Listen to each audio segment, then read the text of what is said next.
Magandang araw! Ako si Muray, Tubong Pulilyo, at samahan ninyo ako sa panibagong yugto ng ating paglalaog. Sabay-sabay nating tuklasin at tunghayan ang natatanging tanawin, likas na yaman, mayamang kultura at maging bahagi ng aming kwento. Mula sa natatagong hiyas ng lalawigan ng Quezon, ang isla ng Palaban, ang isla ng Pulilyo. Hoy tara na, dito na sa Pulilyo, tara na sumama ka. Makulay, masaya at biganda. Dito sa Pulilyo, hindi rin uso ang joyride, move it, grab, o angkas. Kung gusto mong makarating sa iyong paroroonan, padyak!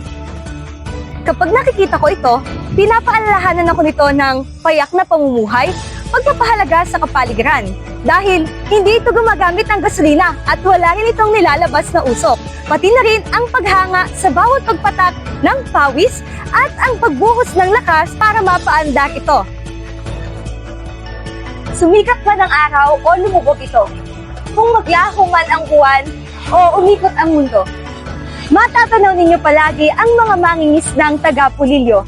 At dito, nagsisimula ang kwento ng sipag at pag-asa ng bawat pamilyang taga Pulilyo. Ano nga ba ang aming kaibahan sa mga karating bayan? Nakikita niyo ba ang ibon na ito?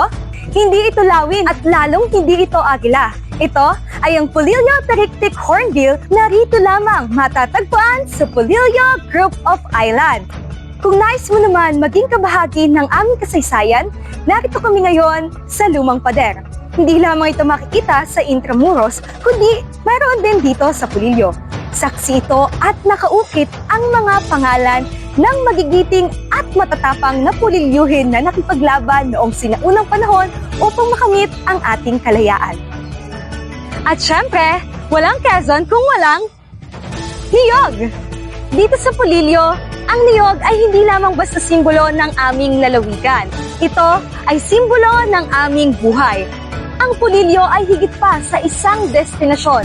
Ito ay lugar o tahanan ng mga taong may pangarap, islang yumayakap sa kalikasan, at komunidad na buong pusong ipinagmamalaki ang kultura at tradisyon sa buong henerasyon saan man sila naroroon. Kaya, parinin na at tuklasin ang aming yaman dahil ikaw at ako ang pag-asa ng turismo, ang pag-asa sa pag-asenso, ang pag-asa ng Pulilyo.